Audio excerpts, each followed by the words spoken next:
Good morning, everybody. Welcome into another edition of the Right Side of Campus. It's Monday, October 21st, 2019. It's 1 o'clock. It means Donnie and I are on the air. I'm the big man on campus. Hope you're having a great Monday wherever you are. October coming and going, Donnie. In about a week or so, will be Halloween. We'll be getting ready for Turkey Day. The warm days are gone. All right. It's cold now. It's going to get even colder. I'll tell you one thing. We got a lot to talk about today. How you doing? Doing good, but yeah, not too cold enough too fast. I think today they're around my route, around my way, around 70 degrees. But yeah, I can't wait for it to totally change. So yesterday, just a nasty day all the way up and down the East Coast. You saw it with some bad weather football games, and just the way it was. But football's football. Some interesting stuff happened yesterday in the NFL. We're sure to get to it, but we got a lot of topics to go over and have some fun with here today. Yeah, a ton of stuff to get to. Look, if you're looking for Eagles rants, you'll likely get them today. Donnie, this team is at rock bottom. I'll tell you why. There's so many issues that go past the football field with this team.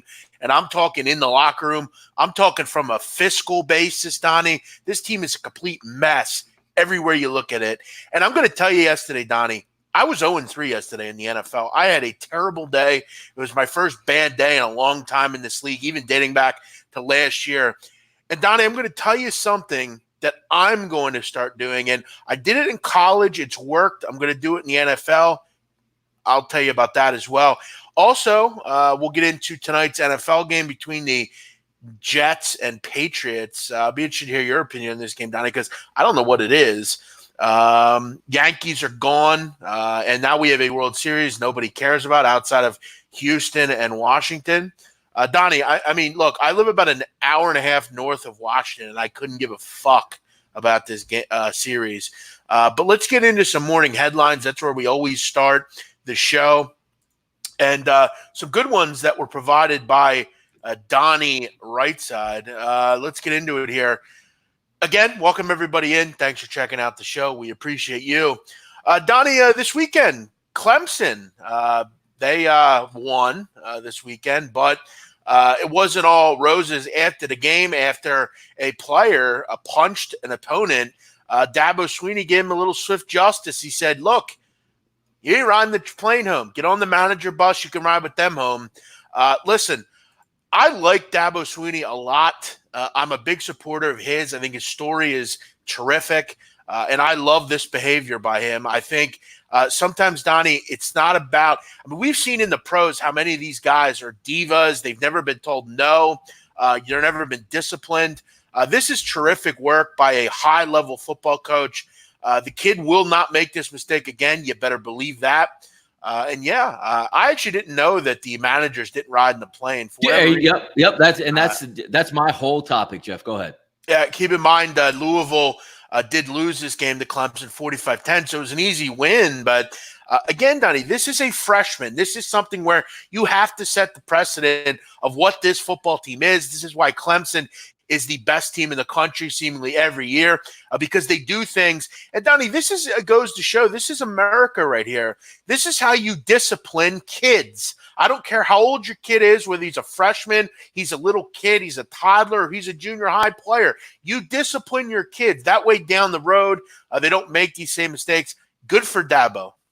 Yeah, it was a violent, cheap punch, too. Because usually when you hear like a punch, Jeff, you saw it like yesterday in like the NFL, two guys grab each other's face mask, one punches each other. This one was a wrestle down to the ground and like a haymaker to like the face. But again, punching the helmet is always one of the more hilarious things you could possibly do. Like you're even going to come close to somewhat even dazing an opponent or an individual is hilarious. But the reason I brought this up was it wasn't because the actual punch. It wasn't because the kid got sent home and had to ride a bus. It was the fact that Clemson takes a jumbo jet liner that could fit what, Jeff? 270 people, 250 people. The people near and dear to your team, the managers who do everything for your team, they're on a bus that has to travel. Like, is this every game, Jeff? Some buses, they take 1,500 miles? Well, here's the thing, and here's something I've learned, Donnie. I know, for instance, a kid that works for the Eagles.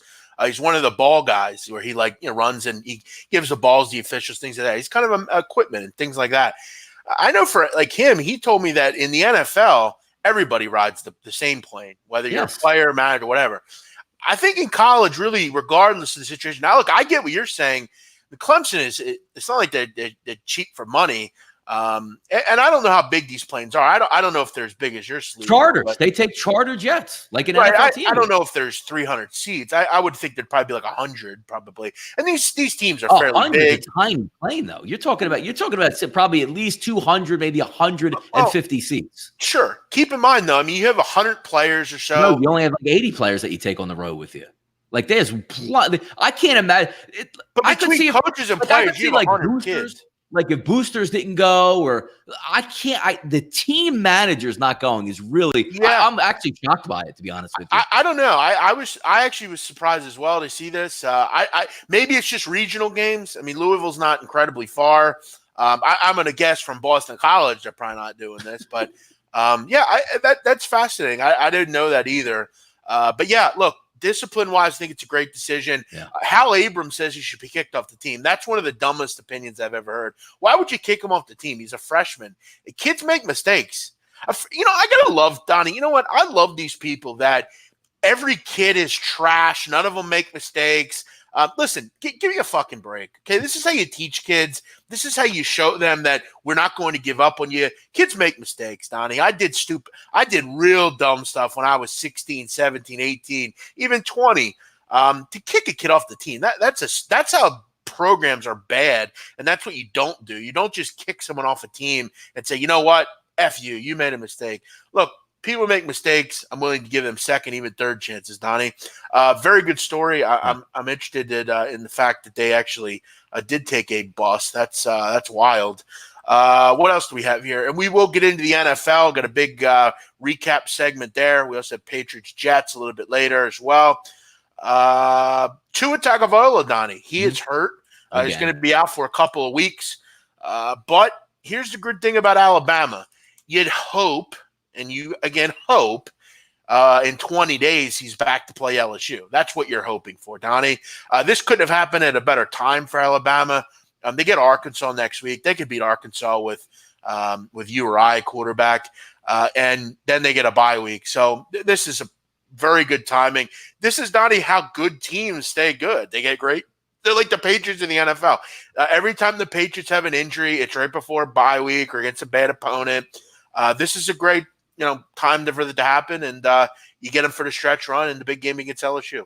Yeah, no, you're correct on that. The interesting part's going to be is I'm actually glad that this happened, and not because you're rooting for an injury, because I think this gives LSU an even more of an opportunity to beat Alabama outright, to try to shake up the standings in the SEC, which would be awesome because we're just used to the same thing every single year. Georgia, Alabama meet. Oh my God, Alabama beats Georgia. They go. It would be really nice to see a hamstrung Tua Tagovailoa in that football game that they play LSU, just from a competitive standpoint. And look, he had surgery this morning. This isn't like your high ankle sprain are tough to deal with as is. This one, again, gets surgery. I think the last one he had, what did he do after this? He came back or practiced after like 15 or 16 days, but he had weeks to get ready for a game. This is going to be tough, man. I'm glad, because now we asked that question a couple weeks ago. First, can LSU cover? Now it's, can LSU win? LSU's got a great shot to win if he's on one leg. Well, yeah, again, he needs to be healthy in that game. Again, you're totally right, though. Who knows when he'll actually be back? Donnie, I will say this. I got Joe Burrow 25-1 to win the Heisman. He's now a plus 120 favorite. I'm feeling very good about this. Trevor's had a bad season. He ain't winning the Heisman. Tua, he's going to be out a couple games. This is huge for me. Very happy about this. Donnie, one other thing on that previous story with the equipment. Mm-hmm. My guess is also they get there early. I would imagine those guys would have to get there a day earlier, whether it's the team managers, equipment people. They probably all ride together. The team leaves pretty late. That would be my only guess as well. Let's keep it moving. Donnie, I would hope he's back in 2 weeks. This should be fine. But again, you're right. Now it's a question of, can LSU win the football game as opposed to covering? Great point. Donnie, I'm going to tell you right now, I think LSU's the third best team in the country. Good. I'm looking forward to that game in a couple of weeks. That's good. And again, I preface it just by saying, as a football fan, not because I want to see a certain team win or not, but it's nice. Like put a little bit of a governor, so to speak, on Alabama. Let's see if they can win this football game. I'll tell you what, shame on me as well for not getting Burrow at 40-1. Donnie, the telling quote of the season before the season started was, LSU's been so bad at quarterback and on offense for a long time, right? Remember the Yeah. years of Les Miles, they went in 10-7. Oh, They sure. never have a Oh, quarterback. sure. Nope. Anthony Harris and these Yep. crap quarterbacks. Million of them right in a row. Yeah. I mean, I think Zach Mettenberger is probably the last good quarterback they had.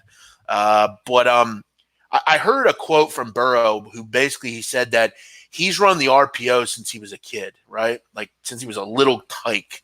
And they bring in this new coordinator, this passing game coordinator from the Saints, and he loves RPO. And I heard that quote and I said, you know what? This guy's going to have a big season. I love hearing that. I love kids that are excited about something because nowadays, Donnie, whether it's defense or throwing the football, whatever you do, I've said in college basketball, one of the key things for these young kids is if you can get a kid to play defense, you're a really good coach nowadays because it's hard to play defense. And I've talked about with Mick Cronin out at UCLA, they have all the talent in the world coming into the season. If they can buy into defense, look out because they're going to be a good basketball team. And there was the same thing with Burrow. He was passionate about it. And that's one thing I was happy to hear. I'm glad to see he's doing really well. Next story, Donnie, Lane Kiffin in the news. And I got a real bone to pick with this fucking Lane Kiffin, Donnie. Because, look, I watched this game. I bet Marshall. Mm-hmm. I watched this entire football game. First of all, Lane, to call it the officials is a little fucking bush league, if I may say so myself. First of all, your team gave up 220 rushing yards to one football player. Second of all, every time your quarterback dropped back, he had Marshall's defense in his face. To blame the officials is laughable. You gave up 36 points in the game. Lane Kiffin, as usual, looking for clicks, looking for retweets, and he should be fined. He should have been fined more. This is not how coaches behave, and this is the new age college football. Lane Kiffin, team isn't very good. Just admit it. Your defense stinks. Yeah, and it's funny too, because when you look at Lane Kiffin, like you have to strike when the iron's hot in any business that you have, whatever it is, coaching, real estate, it doesn't matter. You strike while the iron's hot. He had that one hot season. He should have bailed fast and you can absolutely get out of there and took it like, another Power 5 job or maybe got into a higher version of a group of 5. But he stayed there. It's like, you know what? Watch this. I'm going to go like 10-1 next year. I'm going to have my pick of SEC schools to get after. Your fault, Lane. You're going nowhere. Your team's going to suck. You're going to be average. You're probably going to retire and never move up a level. I'll tell you right now, there's some Power 5 teams that would be yearning to get Lane Kiffin. I tell you right now. So I agree with you. That's a weird decision by him. I guess he just likes living down in Boca. It's a nice area to live. You are still getting some decent players. Yeah, I hear you. Donnie, let me ask you about Tua. A question just back to that quickly. Yep. If you were Nick Saban now, who would you rather have a quarterback, Tua Tagovailoa or Jalen Hurts? Well, I mean, a healthy Tua, I'd still rather have Tua because I think he's a better overall quarterback. Yeah, but obviously not injured. No. Really, you would take Tua over Hurts? Really? Yeah, because you're looking at two different schemes now. Because first of all, like Jalen Hurts plays again in the Big 12. Nobody plays defense. He's good in that conference. He's got a guy that's dialing up plays where every single football player is wide open on every single play. It's amazing to watch. So that's the difference that you're watching right now. Put Tua on Oklahoma, you'd be saying the same thing. You know what I mean? I'll tell you what, one of the great give ups on someone I've ever seen. The guy has one bad half and you just say, oh, I'm good. We'll go to the next guy. Wild. Alabama has very little margin for error. It's crazy. No, you're absolutely right. Yeah, exactly. Like that's the scope. Like you're a 5-star, you go there, but just know the next year they're getting somebody, if not just as good, maybe even better than you, even though you are the best in the country. That's a crazy dynamic. I'll tell you, Donnie, and I want to give some respect to some guys right now. And before we get into NFL that we don't really talk about much, but I want to shout out, Donnie, I'll tell you right now, I know they didn't win over the weekend. Herm Edwards' football team down at Arizona State. You're right. They are really impressive. I'm wrong on that guy, Jeff. I'm so wrong on him going to Arizona State. I admit it. I'll tell you right now, if my kid, and I hope, if I ever have a kid, I hope Herm's still coaching. And if he plays football, I'm going to say, listen, kid, go play for that guy, man. Herm Edwards is one of the great human beings in sports. And if you don't know about him, go look him up. HBO does a 24/7. Yep, it's a great one. They basically profile Herm Edwards. That's what they basically do. I mean, what an unbelievable person. He is. I love the guy. I think he's unbelievable. Ken Niumatalolo as well. This guy continues to do a ton with very little. The fact that Navy, Donnie, every year is just a tough football team. These guys will never get the respect because they're not Dabo or Nick Saban or Urban Meyer, guys like that. But these guys do it the right way. Coaching is everything in college sports. And if you have it, you will be relevant. It's that simple. That's what certain teams can't seem to understand. Look at Temple. They're a prime example. Temple doesn't have the best players, but they have good coaching, and they put their kids in the positions to win. Look at every program in America right now that's relevant and good. Look at the coaching. You can't pick a bad one. I know James Franklin, Donnie, gets a lot of shit. From me, myself. But those fucking kids love him. They love the guy. He is gold at that university. Yeah. And we hate him because he does shit that's irritating. But that team wins, man. It's all about coaching. And teams like Tennessee, teams like Michigan, teams like Texas, teams like that don't fucking get it. They don't understand that you will not win with the right coach. And it's laughable, Donnie, that Michigan continues to allow what's going on to happen up there. And it's sad to everyone that roots for that university, because that basketball program does everything so right and they do everything so wrong. So leave this as a lesson to all of you. Tennessee, Arizona, Texas, Michigan, all these teams. If you make the wrong hire, you will not win. It's that simple. I think you're exactly right. And it goes back to the whole Michigan thing. That was a great game to watch up at Penn State. We'll talk about just a few moments there. But you're Michigan.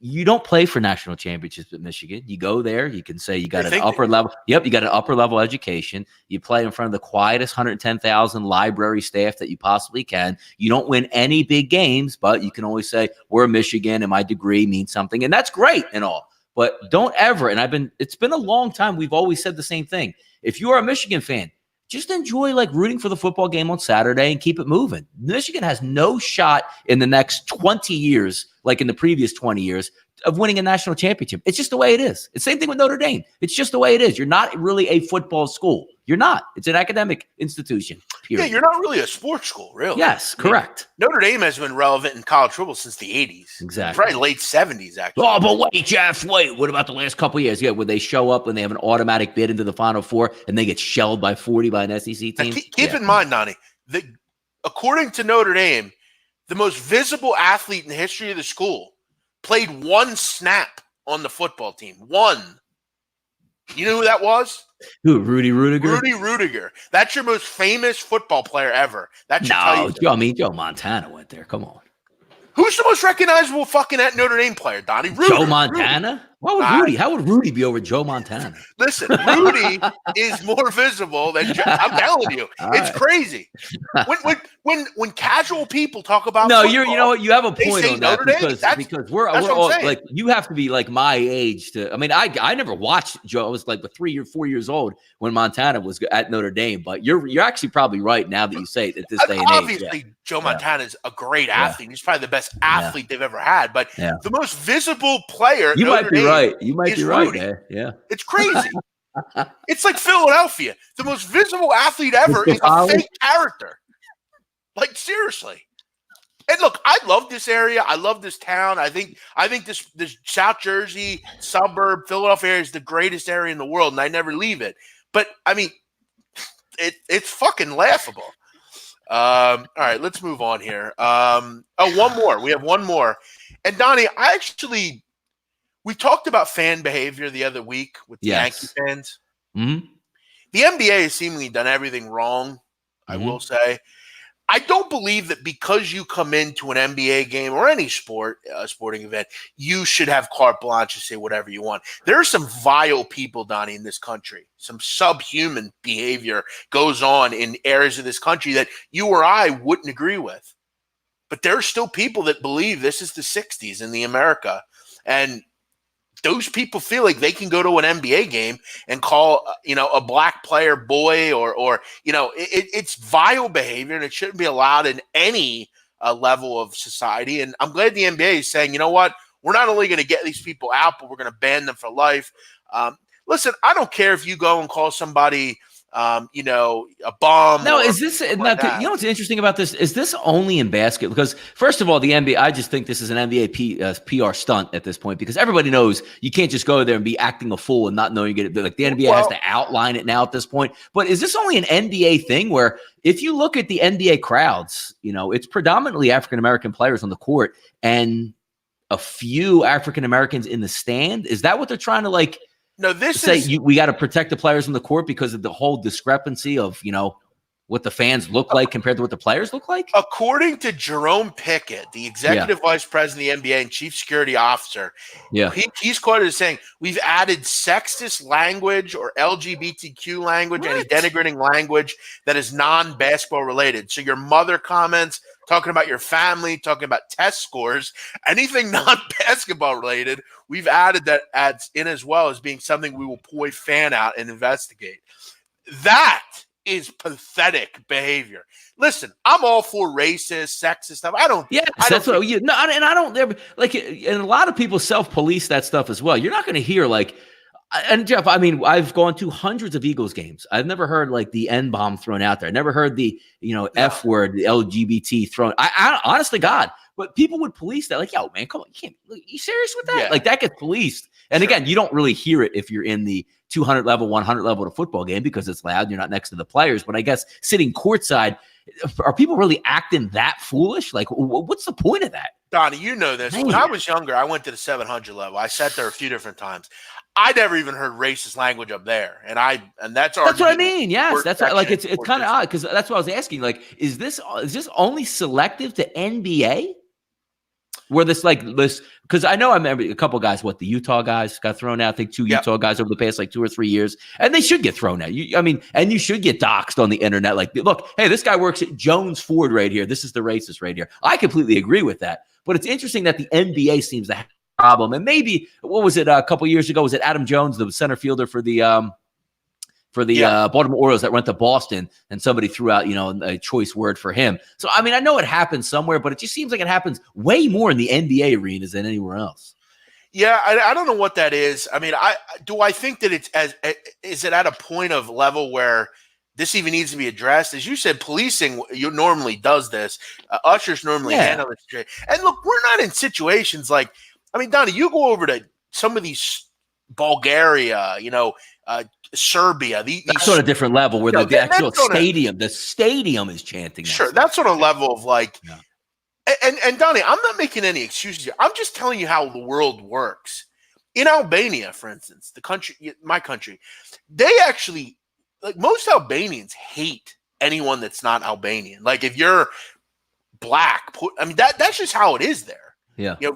And those countries are so behind in actual no, but they're just foolishness. And you get foolishness even in Canada. I remember as Wayne Simmons, Philadelphia Flyers, playing a preseason game in Ontario, and they're throwing bananas at the guy in hockey. Come on, man.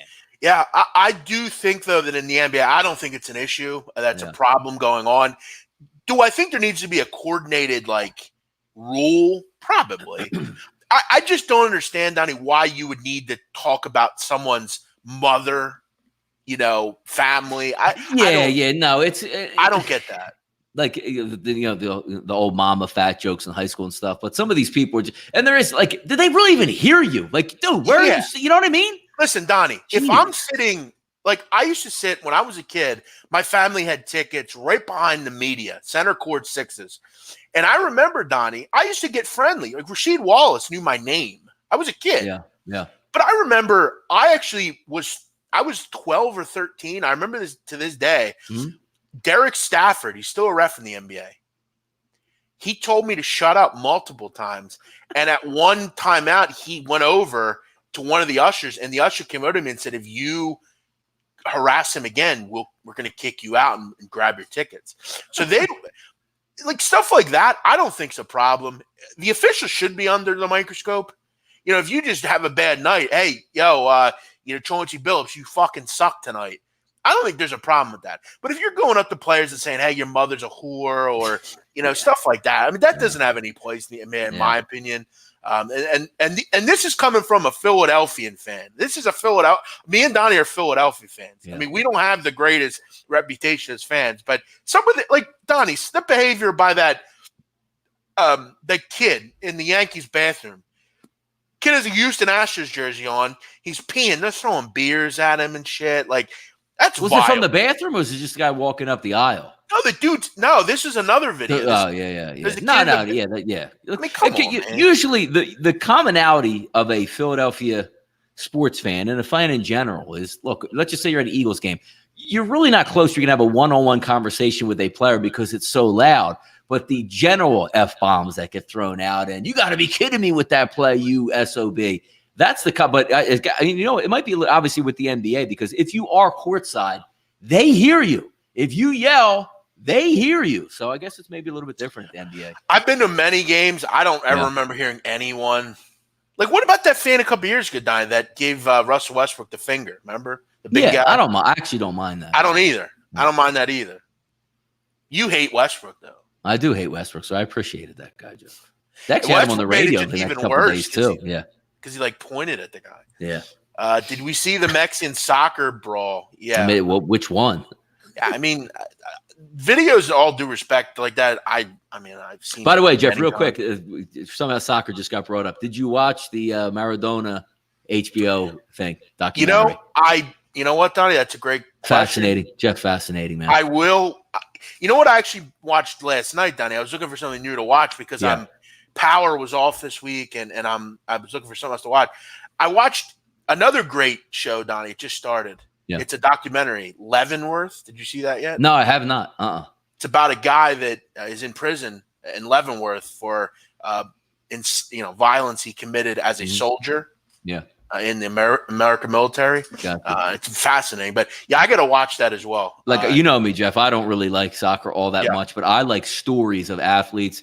I turned it on, just out of happenstance. It was on, and I actually caught it, midway through, and after 5 minutes, I'm like, I'm not watching this from midway through. Yeah. I restarted it and watched the entire thing myself, and I loved every minute of it. I don't know how I missed that. I got to check it out. I'm definitely going to watch that. All right, Donnie, let's get into great. Let's go. I'll tell you what, great headlines from Donnie. Those are very exciting conversations. Good stuff, Donnie. There we go. Always good with the headlines. All right, NFL Sunday. I'm going to save the elephant in the room for the end. No. Should I? Okay, no, because we'll end up ranting, and then we're not going to worry about anything else. Okay, let's get it first, and then we'll keep it moving. Okay. Many people know I am, and that's why Gabe Morency last night called me a Homer Eagle fan, which I actually found to be harassing. I mean, I'm about the total. Everything about this team is bad. Homer. First of all, if people don't understand really what a Homer term is, that means if Jeff was saying, "Well, what did you want the linebacker to do? It was a tough play by the running back," or "What do you expect the DB to do? He's on an island out there. He's going to hold everybody." So go ahead. Now, a Homer is a guy that, if you're a Michigan fan, you were supporting Jim Harbaugh. What did you want Harbaugh to do? There's no way they're going to win that game. Yes. Yeah, sure. Homers are people like Guan White. Those, no offense, and there's nothing wrong with that. There are fans that love their team regardless. There's nothing wrong with that. I have no issue with it.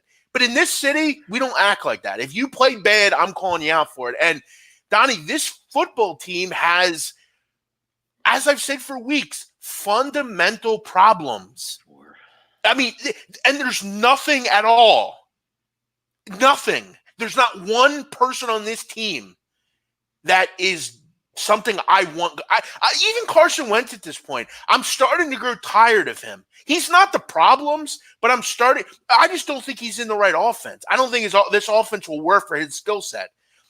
If I talked to anybody about the problems they have, we'd be on here till 4 or 5 o'clock Eastern. I mean, look, the Nelson Aguilar, how many times does this guy need to do bad stuff before you say, you know what, we're done with him? I mean, seriously, Donnie.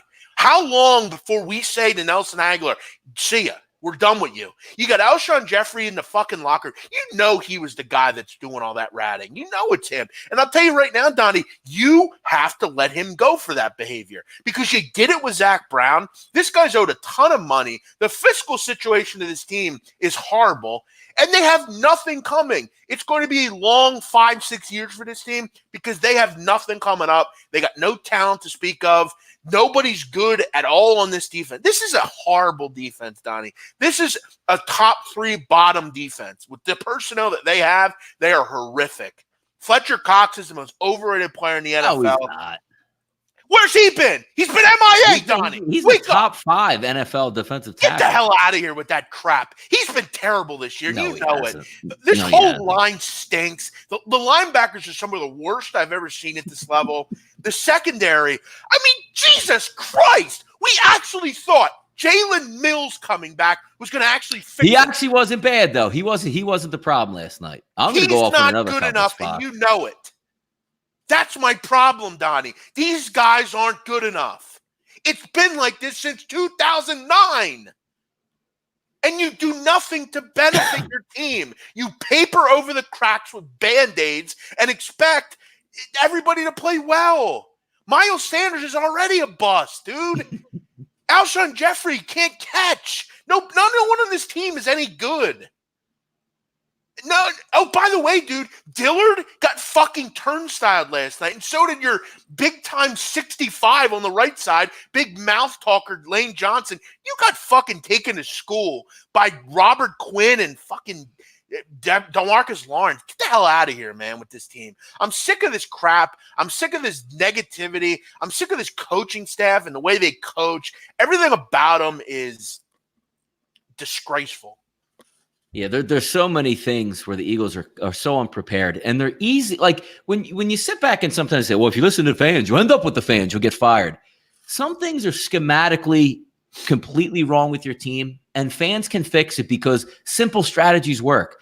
Your secondary is horrible. Why is it? Because no cornerback can cover their side of the field. So there's a fundamental breakdown in the entire secondary. Forget about getting Jalen Ramsey and what that would have done. Let's just say you go out and you have a competent cornerback that can man the left side. Doesn't mean he's going to line up against Julio Jones and lock him up, or Amari Cooper is going to only get 3 catches for 20 yards. But if you have a guy that you know that you don't have to pay attention to and you know he's going to be on the right spot, if you have a weak and deficient left cornerback, you can roll coverage to that guy and help him out when nobody's covering anything. And by the way, if anybody, and Malcolm Jenkins, he's a great human being. I mean, he fights for the right things. He's a stand-up guy in the locker room, always says the right things. That guy is over the hill. He cannot play anymore. And Rodney McLeod, coming off an injury, have you made a single play this year? So now you have all 4 guys in the secondary who are track cans. They stink. Donnie, did you watch Jalen Ramsey yesterday? The Rams look like a different team defensively. Yeah. They gave up 10 points to one of the best passing offenses and in a blowout where you had a whole second half where they're just going to get junk yards piled up in points because it's Atlanta's offense, and Atlanta couldn't even do that. It is amazing that this management actually thinks what they put on the field is good enough. And I'll tell you another thing. If they actually think people like me are going to go down and watch that fucking trash, it ain't going to happen. It's not going to fucking happen. Yes, they will be down there, Jeff. Well, of course they will, because they're all delusional, like half these new age fuckhead fans, like Fourth and John and all these fucking morons. But having like even Shut Jeff up. at the wide receiver core as a whole, and like I made the tweet yesterday, and Carson Wentz does take a little bit of blame. Yes, he didn't play his greatest game, but can you imagine a GM in a front office surrounded? Now, look, Zach Ertz is MIA. I don't know where he went. You know, Dallas Goedert, very first play of the game. That's what happened. You have a big catch and a first down.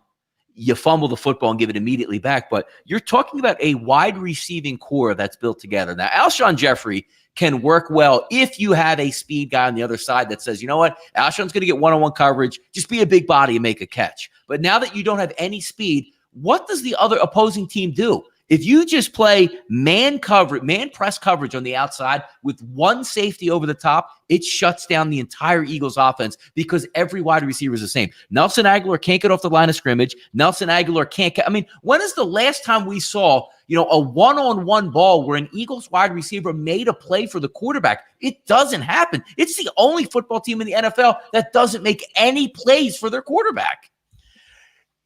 this team also is built. And Donnie, there was a lot of people that were taken off the hook because they won a Super Bowl. Listen, last year, Alshon Jeffrey dropped the fucking ball. It's that simple. And he was taken off the hook because he won a Super Bowl. And that was his pass. But there ain't no better passes to this fucking guy. Listen, if he's the guy talking all this shit, he has to go. It's that simple. You can't allow people like this in your football team to pollute them. They're already polluted.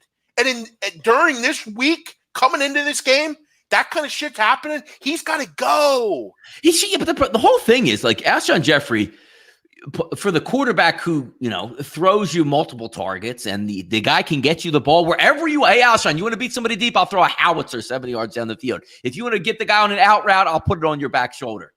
Alshon Jeffrey should be saying this, like Fletcher Cox should be saying, you motherfuckers at wide receiver don't help me out at all. I have double coverage every play because everybody sucks. I'm pissed at this. Donnie, another thing that I have an issue with, everything about this team annoys me, okay? And you know what problem I have with Carson Wentz? And I'm going to give it to you. This fucking, I'm the nice guy. I don't ever speak up. I love all the guys. No, dude, no, you don't. They're not good enough. Call them the fuck out once in a while. I think for the first time, Jeff, he did. Did you hear his comments last night? I've never heard him say something like this. On the play to Nelson Aguilar, which you're going to talk about probably in a couple seconds, he said, I went back, I ended up on the ground, but when I threw it, that was a touchdown. I don't know what happened. I didn't really see it, but I threw it. And then he goes, well, maybe I have to make a little bit better pass. But Donnie, that just threw Aguilar right under the bus. This guy, Aguilar, has lost games for this team. $10 million. His antics have lost. If he catches the football against the Falcons, they win. Yes, it's that simple. He is losing games for this team. And they're the only team down in the league that allows players like this to do this. I look around this league, Donnie. Even the fucking Dolphins don't have. I don't know if the Dolphins have any player that isn't an NFL player. This team has players that should not be on the field under any circumstance. And they continue to allow it to happen. Nigel Bradham, Donnie, didn't even go to a preseason game. He just didn't go. Didn't get any sort of no one said anything. It was the New York Jets trip. Yeah. Yeah. Right. These guys, Doug Peterson, I get he's players coach. Doug Peterson has lost his team, Donnie, and he has been horrific this season. I'm going to keep saying it until the fucking cows come home. Nelson Aguilar needs to go. So does Alshon Jeffrey. And I don't give a shit. How about Nate Gary? Another guy. Listen. Jeff, Dude was a safety in college. He is a middle linebacker for the Eagles. That's like putting Juan Castillo as the defensive coordinator, even though he's an offensive line coach. You're right. Which this team did. Yep. Listen, I don't give a fuck about a Super Bowl. It happened 2 years ago. It's like the Phillies who still talk about the World Series, even though it was 11 years ago. It's 11 years ago. Nobody cares about the Super Bowl anymore. I do. Listen, at the end of the day, this team's chronic issues have come because they are horrific talent evaluators and they're horrific at drafting players. Donnie, I went back and looked. I counted 7. I guess you could call great players from this team. You want to hear who they are? Yes. Carson Wentz, Lane Johnson, LaShawn McCoy. Yeah, but you're not even talking about this regime even, though. No, I'm going down the list. Yeah, like these guys were different. Yeah, right. But I'm talking about this team from a perspective of since 2002. This team has been horrific at drafting players, Donnie. I mean, it's quite amazing how bad some of these drafts have been. And you don't ever see this. I've never seen just an inability to draft. I've talked about the fact that they can't draft anything in the corner. No one – I mean, it's wild, Donnie, how bad they are. Especially wide receiver, too. Right. Ding, ding, ding. Donnie, I can't even ask outside of Deshaun Jackson, who was the last good receiver this team's drafted? Yeah, I had it on Twitter today. It was Macklin and Jackson back-to-back in 08 and 09, and then nothing. I guess was he even good, Macklin? Macklin was a really good player, yeah. He was injured all the time, though. You know? No, but he look at his stats for his career. He's got some really good numbers. Barsha fan with a great point as well. Frank Reich took the Eagles. That's a good point by you. That's a great point. Because, hey, Donnie, look, all of a sudden, who's not around? Yeah, but you know what, you're talking about. You had the ultimate, which is a real shame because the Giants or excuse me, if the Colts really messed you up, because that year went to the Super Bowl. You had DeFilippo, you had Reich, and you had Doug Peterson just drawing up just gems weekly. And you lost 2 of those 3 guys, and it's apparent that it's not helping us. And then the corner you draft in the last 2 seasons had an ACL injury. Jeff, stop saying it. It was an Achilles. Achilles Whatever, is worse. No, it's not. It's worse. Either Achilles way, it was a worse injury than a knee. It was an injury that was bad, very bad. And you drafted him. Yeah, and the best part about it, too, is he got hurt during the draft process. It wasn't like he went down in like September of his senior year. Like, oh, we might be able to get him back for next year. No. You actually drafted a guy who had probably no shot to play the entire next season. Awesome. I thought last week, Donnie, it was a kick in the ass to this team. I thought, you know what? Get Dallas coming in. I know this team's culture. I know they'll be Jeff, good. How about Jeff? You need we need to take a look at the injury reports early in the week and how they ended up. Let me tell you something yesterday, Donnie. And I mean this. I owe people an apology for this. Yesterday was probably the worst handicapping day I've ever had. I never, Donnie, will admit that I was wrong. What was your play? What'd you go? I'm going to tell you. Yeah. I took Houston, which I should have knew better. I should have knew that Desir. If I knew Desir was playing, I wouldn't have bet it, because I think he's a good player. I think he's a really good player. It was just a bad pick. I took that over with Atlanta and LA, and I should have taken Ramsey a little bit more serious. Atlanta's just a bad team. I mean, I don't know how else to say that. And I took the Eagles, and they were some of the worst plays I've ever made. Usually, Donnie, I'll say, well, this happened or this happened. Yeah. They were just whiffs, all 3 of them. And I have to be better at, and I did this in college, Donnie, no more betting early in the week. I started waiting till the day of to bet games, and it's worked out a lot better for me. You get a better feel. Yeah, it's such a good point you make up there, Jeff, because there's a lot of people out here, and sometimes when the time is right, like when we're talking about jumping the line, like a big injury, like, oh my God, like Matt Ryan's not going to play or something like that, and ahead of the time. Like, that's when you want to jump. But you're right about the people that just say, we're only going to bet numbers. And if this line is 4 today, I think it's going to go to 5.5 by the weekend. But isn't it better sometimes to wait on it? Like, you know what? Everybody's playing that I need. What the hell's the difference between the 4 and the 5.5 point when you've capped it, as opposed to I think it's going to be a 7-point win, a 10-point win, or a blowout at this point. I completely agree, because there's some people say it doesn't matter if you take it on a Tuesday, you get it at 4 and it closes at 4.5. That's the only thing that you need to worry about, which I completely disagree with. I'm the same way as you, Jeff. My favorite time to take plays, I'm a procrastinating bettor. And what that means is I need all the information and then make a sound decision. Because you're right. If I would have told you, as we talked on Monday and Tuesday, holy shit, the Dallas Cowboys are going to be down 2 tackles, their best wide receiver, and maybe their top corner. Yes, let's go ahead. And what happened by the end of the week? Everybody played well. I believe they were going to be hamstrung. They wouldn't be able to do anything, whatever. Yeah, it was just bad. I mean, it wasn't good enough, and I need to be better with that. And I've seen this league pretty well, but that was a miss by me. Last thing on the Eagles, Donnie.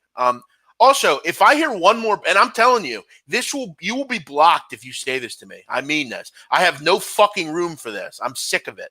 If I hear one more person say to me, why do you take it so seriously? It's only a game. Motherfucker, do you understand what the Eagles mean to me and to everyone that roots for them? It's not like being a fucking LA Chargers fan where you just, I'll watch the game today, whatever. And then go to the beach. It's a fucking lifestyle. Everything about the Eagles it's like being a Premier League fan.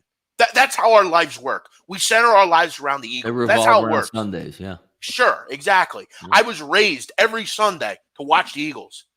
My grandfather beat it into my head. We're Eagle fans here. And that's the only team that I actually have a passion for. I love the Sixers as well. I'll admit that. But the Eagles are on another level because of football in this town is king. Once a week. Yep. Yes, once a week. So if I hear one more person say that to me, you're going to be blocked. I've really stopped the blocking stuff, Donnie, because if I block you, you're not a follower anymore of mine, and I don't want to lose you. So I feel like, you know what? I don't give a shit if you call me fat, whatever. But because, again, I am a bigger guy. It's not like I'm wrong about that. Yeah. This is a mess of a team right now, and that's all we'll say. Adam Ortega's in here talking about the Clemson bus ride home. Listen, Adam, you got to listen to the whole show. We talked about that already.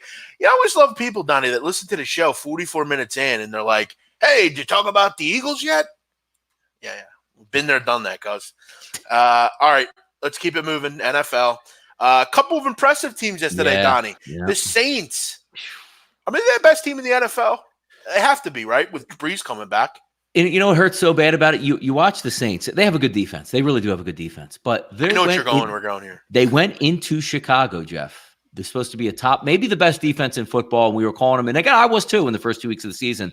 This might be one of the better defenses we've seen over the past 10 years. There's no Alvin Kamara. They have a backup quarterback. I mean, Teddy's okay. He's not a great quarterback. He's not a bad quarterback. They have one wide receiver, and they lay a 35-point beatdown on the Bears in Chicago. And I'm worried about the Philadelphia Eagles, who, are down one tiny 33-year-old wide receiver with some speed, and we can't do a goddamn thing, Jeff. The Saints, unbelievably impressive, man. Hey, I hate to tell you, that's what a good coach does for you. Yes. And you know what, Donnie? I got a lot of shit yesterday because I said Pete Carroll is the best coach in the NFL. Listen, as usual, people on Twitter are so impulsive. They don't actually think about stuff before they act. You know why Pete Carroll, Donnie, is the best coach in the NFL? I'll tell you why. It's not because he's won every championship, not because he has a winning season seemingly every year, or the fact that he's won 4 division titles and been to the Super Bowl twice and won one. It's the fact that, Donnie, he continues to do it year after year with very little. Outside of Russell Wilson, he's found very little. Donnie, do you know what Pete Carroll does? He's not just a disciplinarian. People love him. He's a great coach. He's great with the media. Everything about Pete Carroll is elite. Everything. Bill Belichick, does he win? Yeah. But let me ask you something. If you put Bill Belichick on the Seahawks, you think he's won any Super Bowls? I don't think he has. I don't know, man. Russ is going to give you something, man. Maybe. But they're right on the same level. To say Bill Belichick is way better than Pete Carroll is wild. That's not true. It just isn't true. And Donnie, I love fans because I love those. I mean, I'm actually not a fan that's going to come out and say, oh, what about Doug Peterson? He's a great coach. He's not. I know he's not. But these people that come out of the woodwork, oh, you're nuts, Bill. What about Bill? I look at their thing. It says they live in Lynn, Massachusetts. I know you're a fan. You're mad about my fandom or your fandom. I don't know where I was going with this, but that's what a good coach does for you, Donnie. It allows you to have a backup like Sean, and Sean Payton still finds a way to figure it out. Backup running back, like your best player, your 2 best players on your offense who you're not supposed to function without. Yeah. Drew Brees and Alvin Kamara, and they're running with Jeff. They're dropping 30+ in Chicago. And we just saw 2 weeks ago a Minnesota offense that you can't stop right now to save your life, scored 6 points and got them late in the ballgame. And this New Orleans team rolled them yesterday. I'm telling you, man, they are really good. And they are really good. And they're only going to get their best players back, Donnie. Those guys are coming back. Yep, maybe tack on at the deadline, get another player for the defense. By the way, Alvin Kamara is the best player in the NFL. He's outrageous, man. And he said and again, people, I saw people laughing. Yeah, Alvin Kamara, not, this and that. I said, dude, come on. If we didn't cap the game, like my thought process on that game was I like the Bears, and I thought the Bears have 2 weeks off and they would be prepared. Look, I got to say one thing too with the Bears. Mitchell Trubisky is never going to be a good quarterback. No. You can tell there's guys that develop, Jeff. You say, like you watch Daniel Jones, he's struggling right now, but you can tell with Daniel Jones, guy's got a cannon on him. He's accurate. He's mobile. He's going to probably get it and be a good quarterback in the NFL. Mitchell Trubisky is lost. And this is not his Jeff, he's only had 3 games. No. He is now a veteran in the NFL. He is completely lost out there. He's lost. You know why I worry about people like Carson Wentz, Donnie, and Mitchell Trubisky? And I look at them differently than I do with like Lamar Jackson or Daniel Jones, or I'll even throw Baker Mayfield into the Carson Wentz Trubisky crew. None of them are leaders. He's way better than them. No. Listen, I'm not saying he's not. Yeah. But here's what those 3 guys have or don't have. All 3 of those guys are not leaders. They're not. They think they are, but they're not. Mitch Trubisky is not a leader. Neither is Carson Wentz, and neither is Baker Mayfield. They're all followers. They all go with, we're going to try to be leader, even though we're not. They're not leaders. Daniel Jones grabs the bull by the horns and says, I got you guys. Let's do this. That's what he has that they don't have. None of those guys have. Daniel Jones. I don't even heard the guy talk yet. How's he a leader? Because he backs it up on the field. What? He stunk this weekend. He stunk the week before. I just don't see leader characteristics in those guys. I think they're either too mundane or they're too crazy. Like Baker Mayfield, he's just a nut. The other two are just, I don't know. I just don't see much from them. Trubisky's a mess, though, dude. He is a mess. Like like a one read guy. Like he's not. I don't know how he went so high. I honestly like. You're with the physical tools. He's got a cannon. He has no idea what he's doing out there on the football field. It's scary. Another great coach, Donnie. Mm-hmm. Jim Harbaugh. Yeah. Or John Harbaugh. Sorry. Yeah. Not Jim. Jim's a fucking mess. Seems like poor Michigan got the wrong Harbaugh, Donnie. Listen. That call to go for it on 4th down was a ballsy fucking call. That's what you do to win football games, Donnie. Field goal in that spot does nobody nothing. Nope. Yep. That's a big time fucking move there. If they don't know what they're talking about, Jeff, 1 minute to go in the third quarter. You had a 3rd and 15 that Lamar Jackson turned into a 4th and 2, ran off the field, and the coach. Look, Lamar Jackson was running off the field because he's not going to. Hey, coach, we got to do this. I mean, coach's decision sends the field goal unit out. Harbaugh turns around to Lamar Jackson, goes, "You want to go for this?" And it just sparked that fire, like blippity bip, blippity blip. Get us out there. Let's go do this. And what happens on the next play, Jeff? Donnie, the 3 best quarterbacks in the NFL right now. Don't say it. We're gonna have an argument. I'm going to tell you, Russell Wilson's the best. I love Russ. Patrick Mahomes, 2. Lamar, 3. It's hard. Come on, listen, man. Listen, you've not given this kid any respect since he No, but I'm wrong. I'm wrong on the way he can operate as a quarterback and win regular season games. I didn't think it was going to be possible. All due respect, he's got nobody. Who is he throwing to there? Stiffs. No, they didn't make, and they didn't. They didn't even make any plays from yesterday. Listen, put Julio Jones on that team. He's the best quarterback in the league. Put any good receiver. Give him I don't know. Give him Calvin Ridley, Donnie. Give him Marvin Jones. I don't know because the jury's out because as well this can't last. You know what I mean? Like it's awesome. And I always say the same thing about Josh Allen in Buffalo. He's great for game day when he's healthy. Like, dude, I would like to bet on this guy because you can see it. Like when the play doesn't even break down. We're watching the game together, basically texting each other back and forth. And every time Lamar Jackson dropped back to pass, Jeff, you know what I was hoping? That he ran the ball. Because you can't stop him, but doesn't it have to end soon? Like a hamstring injury, a knee, a concussion, a blown up chest. I don't know. Listen, I see also just people mad because Deshaun Watson. Listen, Deshaun Jackson or Watson still makes a lot of bad mistakes, throwing off his back foot. I mean, just he needs to be a little bit. If he can fix that, right, and that too, he needs to fix that. If he fixes that, he'll be right there. Aaron Rodgers is arguably the worst road quarterback in the history of the NFL. Stop with that. He's very good. Don't get me wrong, but at the end of the day, Donnie, the guy doesn't win on the road. Tom Brady, come on, dude. Tom Brady's old. Tom Brady's a good player still, but he ain't a top 3-4 quarterback. I don't think. I mean, forever, yeah, of course he is. He's a great quarterback. He's the best quarterback ever. But right now, Donnie, Tom Brady is not in that list. Sorry. Yeah, I mean, look, I'm just waiting on it's hard to evaluate anything the Patriots do because every time I go back to like their stat sheet for this year, I look at the teams they played. I'm like, you can't make up a schedule. You cannot make a schedule up that's more hilarious than what the Patriots have for the first 7 games of the year. I'm not even giving the Patriots any credit. Like, play somebody, just somewhere play somebody so I can evaluate the Patriots. No, and we're going to get to that in just a second because I agree 100% with you. Donnie, let me also say this. I've talked before in the previous any sport, whether it's the NBA, the NFL, MLB, whatever. There is another level of athlete. Okay, it's the highest level of athlete. It's the athlete that I would pay to go watch. It's the athlete that cannot be stopped. He's better than everybody else. So Gronkowski would be in there. I know you don't agree with this. I don't believe Russell Westbrook can be guarded. I think that's one thing about him that I find amazing. He cannot be guarded. From one end of the court to the other, he's unstoppable. I'd also throw Kawhi Leonard in there. LeBron. These are generational type players. In the NFL, Patrick Mahomes, Mike Trout in Major League, those kind of guys. I'm starting to put Russell Wilson and this kid, Lamar Jackson, in that group. I don't think either of those two, you can't defend them.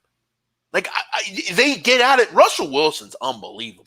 Dude, but, He's the best by the way, quarterback in the no, Russ league. is and it's funny because truth be told, me and Jeff were on the Ravens yesterday, and I always catch myself, Jeff, because I bet the Ravens against the we both did as well, Cleveland Browns last week. And you're saying to yourself watching it, it's so nerve-wracking betting against Seattle because nothing is out of bounds. And what I mean by that is if it's like 3rd and 20, they're getting bailed out. He's making a miracle pass. Case in point, Jeff, what was it? The end of the first half, we had the Ravens had a 3-point lead with about, a minute and a half to go. It's 3rd down.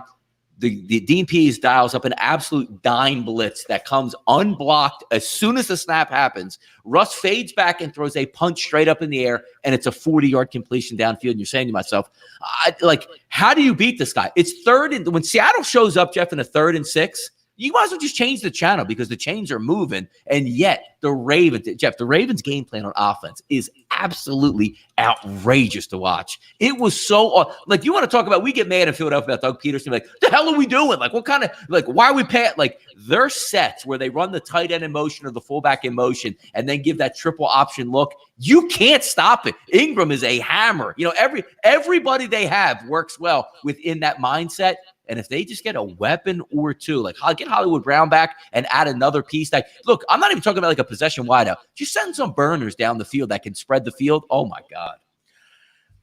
I'm going to tell you now, they are a team that can win the Super Bowl. You better buy in on them now. I like their defense. Look, they get one corner defense. They were great on defense yesterday. Great. Yeah. 3 straight games where the Ravens really got it together. Watch out, man. No, listen.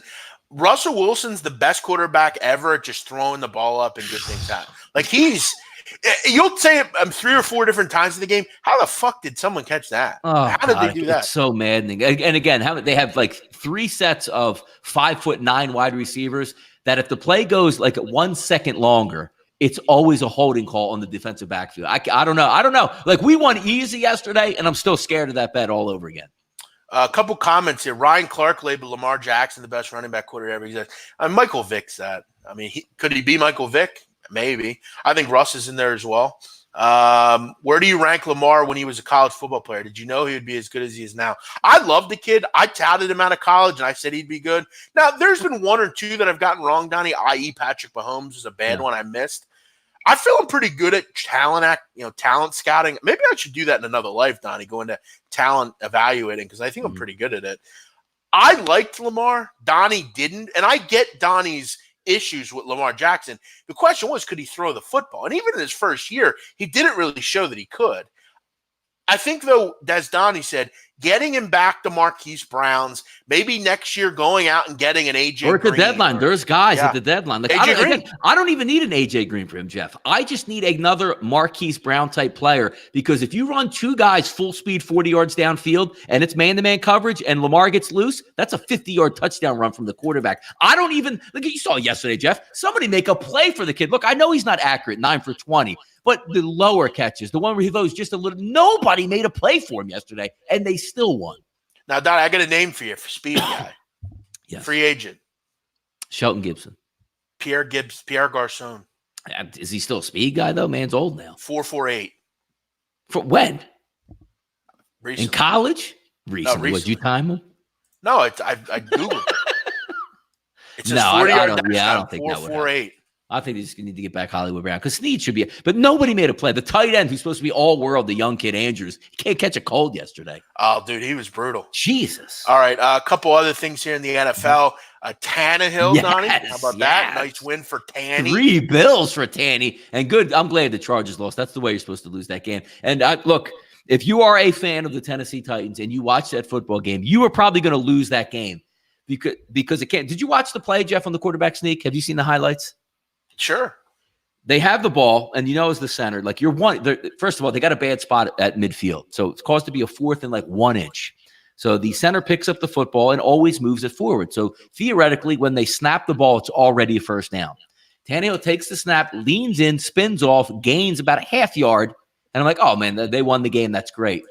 By the time they did the measurement, Jeff, he lost a half yard on the play, and somebody needs to lose their job for that. Because if they didn't win that game, like, again, like, people get fired over this in the front office and you don't make the playoffs and millions of dollars are lost. How do you have a quarterback sneak that doesn't lose any yards and gains yards, ends up losing a half yard, and you almost lose the game because of it? I don't understand NFL refereeing. Maybe you need a microchip in those situations. I don't know. Yeah, the big question is, I don't think anybody understands NFL referees. Listen, Tannehill's a better quarterback than Mariota. Yes, correct. Mm-hmm. In that system, he is. Yeah. Also, hey, Donnie, with the Ravens, yes. Do you think I don't think there's a better front office in the NFL than them.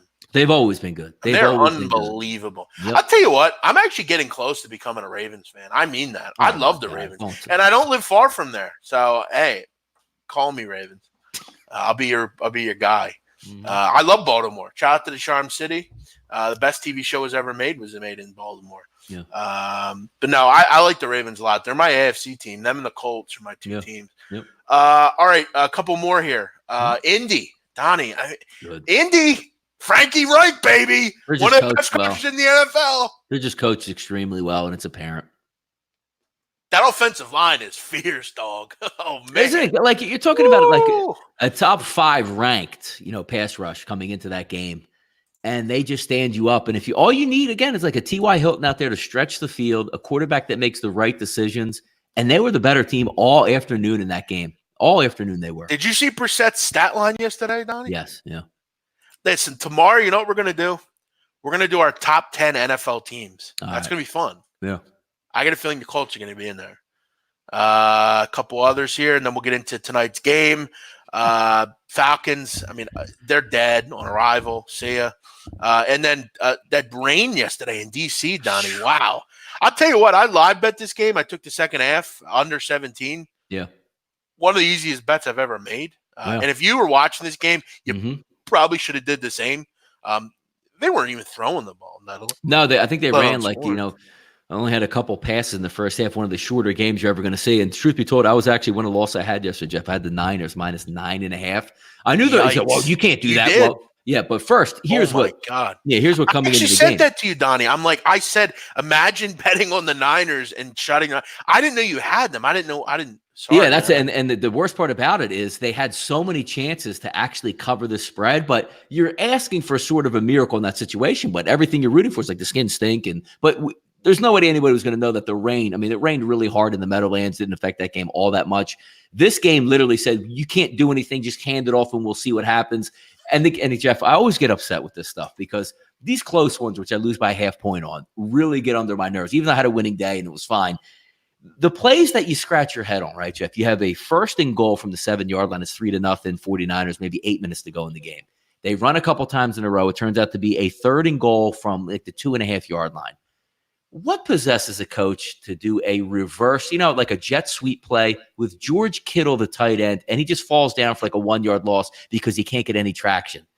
And I say to myself, you know what? I sort of deserve that, but it was the way it is. If I would have known the rain was going to be that bad and affected, of course I'm not going to lay, 9.5 or have to win by double digits, but they still had a really good shot to win that football game and just couldn't pull it out.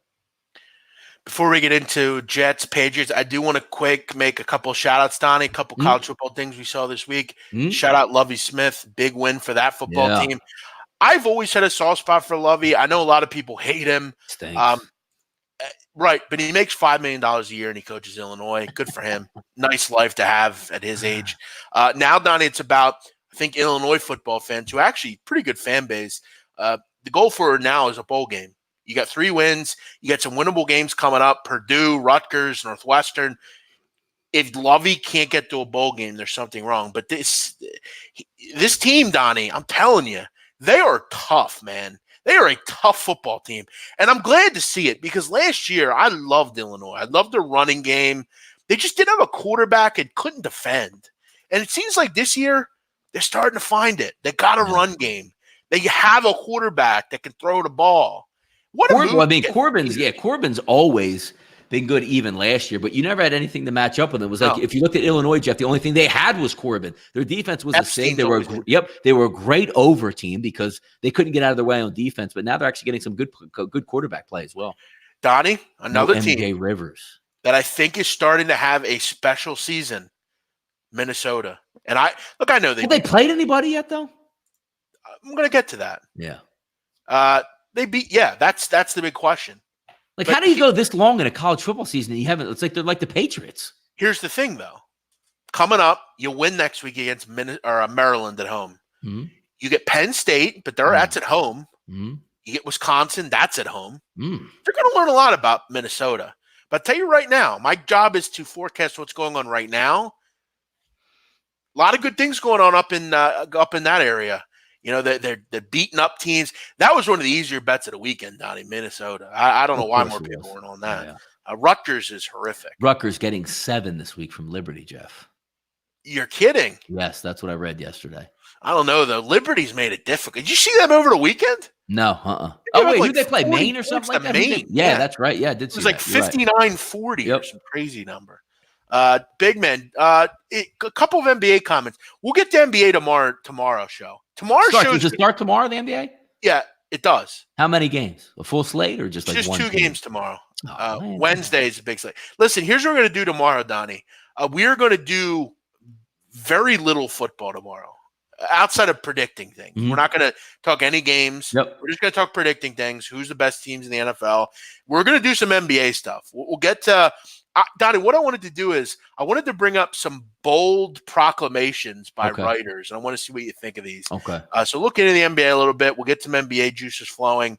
I have some win totals that I've bet that I really like, and I'm excited for this season. This is going to be a great year in the NBA. For the first time, Donnie, since I was a kid, I'm really excited about this league. Yeah, Sixers got a legitimate shot to go to the NBA Finals. It's been a while. And I'm really excited about the league. Every team outside of 2 or 3 teams is good or can do something good. I'm excited about it. Let's get into tonight's game, Donnie. Jets and Patriots. Interested to hear your opinion here. Jets at home. Patriots lay 9.5, total 43.5. Listen, I'm going to make this very simple, Donnie. 2 of these teams, neither are very good in the red zone at scoring touchdowns. The Jets are incredibly slow from a pace perspective. I love these defenses. I don't think this is the same Patriots offense as normal. This is the first time, really, outside of Buffalo, Donnie, that they're going to play a tough football team. I'm marking it down now. Jets cover. I like the under as well.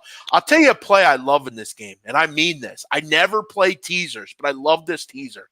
Jets plus 14.5 or 15.5, depending what your teasers are. If it's a 6 point, you're going to get 15.5.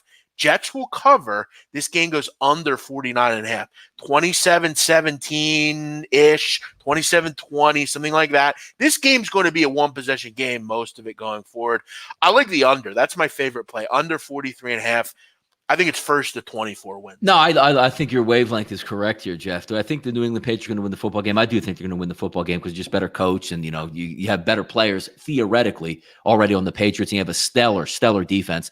You're not going to get that bump. I thought the Jets, getting the Darnold back last week, having that nice win from the Cowboys, that's good. But you're going to face a team that's rested, ready, and the game plan is going to be correct from Bill Belichick. But also coming from like a point standpoint, where are the big plays coming from for anybody in this game? I mean, I know Robbie Anderson can get deep. He's not getting deep against his secondary. And if you're looking at Sam Darnold, that's going to throw the ball 30 or 40 times. That's the wrong way to approach this football game. I think they both take that almost like late November approach, Jeff, here. Lean on Le'Veon Bell. Lean on the running game for New England Patriots. That clock's going to be turning because when you do need to hit a total, you need big plays in order to hit that total. Now, granted, some of the luck has to run out with the New England special teams and defense where they're scoring like twice a game. As long as that holds off, I think the under's a really good play in this one.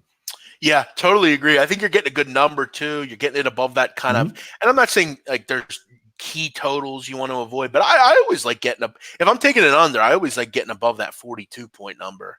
That 42 number is kind of like – that 47, it's the 42, like 47, like you don't want the 47 and a 51 and a half. You want to remember that? Yeah. Yep. Sure. And you look at this defense, Donnie, and I will keep an eye on CJ Mosley. Love to have him in this game. But this defense for the Jets, I think it's one of the really good defense in the NFL. Definitely a top 8-9 defense. Good pass rush, good secondary. I think it's one of the bright spots they have. Good D coordinator. Yeah. Sure. Yeah. 100%. Darnold's, I mean, night and day better than anyone else they had.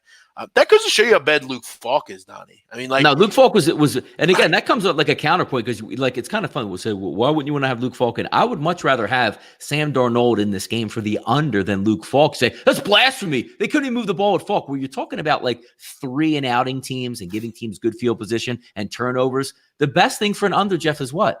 Give me a first down. Give me 2 first downs. Punt from the 45. That's what can happen in tonight's game. I like it. A lot of people got on me, Donnie, because I compared Luke Falk at one point to Tom Brady. And it was more of his mechanics. It was not his overall play. I don't think he's a good quarterback, but he was, by the way, he was set up to fail. So just, what was he supposed to do? He is one of the elite quarterbacks at the college level ever, though, I think. Like, he's from passing offense wise, he was unbelievable. Like, I put him up with, who was that guy that played at Houston? Who do you put him up with? Timmy Chang? Yeah. Oh, yeah. Like those kind of guys. Case Keenum, Timmy Chang. Yep. So, yeah. All right. Let's wrap it up here, Donnie. By the way, today I like Arsenal to beat Sheffield United in the Premier League. Tough trip for Arsenal. It's a tough spot, but Arsenal's defense is improving. I like them. And I also like the under tonight. By the way, good call by Hal Abrams here, Donnie, who made a questionable comment earlier about kicking a kid off a team, but this is a good one. Jets, Pats have gone over 43.5 in the last 10 meetings. Haven't gone over in the last 10 meetings. Yeah, it sets up really well here for this one. Donnie, before we go, last comment I want to make. I've been doing really well in second halves in college football. Now, it's not just any second half. It's only West Coast games. I've done really well with second halves. The other night, I see my Boise play was the loser. That was my only loser this week. I see Hawaii and Air Force. It's 28-20 at halftime. Totals live in Hawaii too, right? Yeah, right. The total live is like 80. So they had 48 points. Second half total comes out down at 31. I'm thinking, come on, 31. Hawaii's down in this game. They're just going to be thrown all over the place. Did you see how that total covered? No, I did not. Donnie, I'm not kidding. Who won the game? Air Force won by like 30. Oof. But listen, Donnie, Hawaii's with about 3 minutes to go. They're going in to score to put the game over 31. Donnie, one of the great interceptions on the goal line to go the other way. Oh, Donnie, I'm not kidding. The ball, I got to send you the play. It was unreal. Yeah. The ball was like Aaron Murray was doing the game. He was commentating. He I think at one point he said it was the best interception he's ever seen. Kid goes the other way. I didn't care either way because it had been a touchdown, but it was wild. Yeah, you get nervous on that. Somebody gets tracked down or something's going to take place. Now, I had one yesterday, too. One of the show plays I gave out yesterday was the Buffalo Bills team total over 29. How the hell do you get a total to cover on an onside kick recovery for touchdown? Because if he catches the onside kick, Jeff, and goes down, the game's over. If he's smart, Micah Hyde, he runs down the field and just takes a knee at like the 3, and then they take 2 knees or 3 knees because there's no timeouts left for the Dolphins. It's under the 2-minute warning. He goes in for the touchdown, which is not what you're supposed to do, and covers that. That was hilarious, man. Donnie, winning day is today. Find his plays at rightwager.com. Go check him out. Listen, check out all of our content. All we can do is put it out. Donnie, I got to pat myself on the back. Yet another viral tweet that's seen by hundreds of thousands of people. Was it the one that you were laughing, Jeff? No, but that one's actually been very viral as well at many points. I've had some great tweets. Last night's with Aguilar might have been my best work ever. I'm pushing like 1 million views. So, hey, that's what your boy does. Shout out to your handicapper and ask him if he's doing that. He's not. I'm being tweeted by Viva La Sto. I mean, Donnie, Viva La Sto. I was on a tweet. By the way, Jeff, I thought you would have been really excited and proud of me yesterday. A certain guy that actually retweeted one of my tweets yesterday. You know what? Shout out to Donnie. Did you forget about that? I was like, oh, Jeff's actually really going to like this. No, and I'm going to shout it out. Donnie yesterday was retweeted by my good friend and confidant, Dan Big Cat Katz, who has gone to bat for your boy. That's who I hang out with. I hang out with esteemed characters like that. But Donnie gets a little retweet by Big Cat. I saw that. I was like, Jeff is really going to like this. I was expecting, actually, Jeff. I'm disappointed that the Skype didn't ring like 30 seconds later and say something. Did your follower count go up? I believe it went up like 400. No way. No, I'm just kidding. No. No, when you get those people to like the whole Rico thing. By the way, that people love that video as well. The clip video, which listen, I've been subliminally mentioned a lot.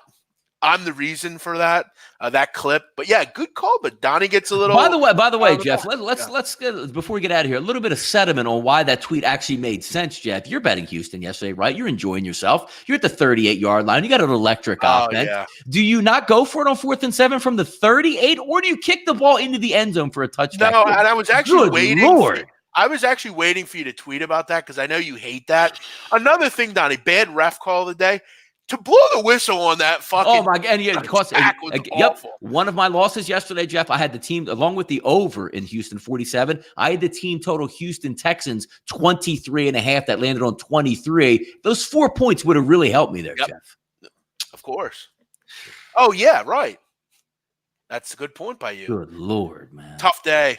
This was a great show. Really enjoyed it. Listen, we're putting out quality work. You guys got to check this show out every day. It's a fun show. We have a great time. We give out picks. I've really been enjoying it. Thanks for coming on, Donnie. Is always great stuff. Go check out DonnieRightWager.com. You can see it up top there. I'm the big man on campus. I will be. What am I doing today? Oh, I got to do ECU. I got to do ECU radio at 2:40. That'll be on later today. I also have some videos that will be coming out tonight with Joe Duffy. Joe Duffy, I believe, had a pretty good week last week, Donnie. He took Oklahoma. They rolled against West Virginia. He also, Donnie, told all of you to take Brigham Young. Great call by Joe Duffy. There's no other better handicapper in the NFL than Donnie Rightside. I'll tell you a guy that's very good as well, outside of me, Joe Duffy. Joe Duffy's a really good NFL handicapper. His videos will be out later with me. Make sure you check all that. If you're new around here, subscribe to the channel. Horse racing, we'll get back to that later in the week. Yes, please. Donnie, what was I calling you about this weekend? Horse racing all over. Like, I'm at my kid's party, right? And I'm just out of nowhere. And I'm getting cryptic tweets. It wasn't like, yo, call me. It was just this. Ready? Keen Lane. 3rd race, horse won, and that's it. Nothing else. No. And I don't answer back, and then like an hour later, it's just like Aqueduct, race 4, 2nd horse. No, listen, I found this channel, TVG. Yeah. Where all they do is just like play different races. It's like a red zone for horse racing. It's awesome. Jeff, we got in the wrong line of business. Why don't we just like meet up as like horse handicappers, and it could be 24/7 every day? Listen, if you're a TV producer, my life could be a reality show. It would be good content. You'd get a lot out of it. All I do is like bet on dumb shit and talk about it. I love this show. I love you, Donnie. We'll see you tomorrow, Tuesday. Make sure you check out the show. Have a good night tonight. We're going to go under 43.5 Jets, Pats. I also like Arsenal this afternoon to beat Sheffield. Have a great night. Thanks for watching. See you next time.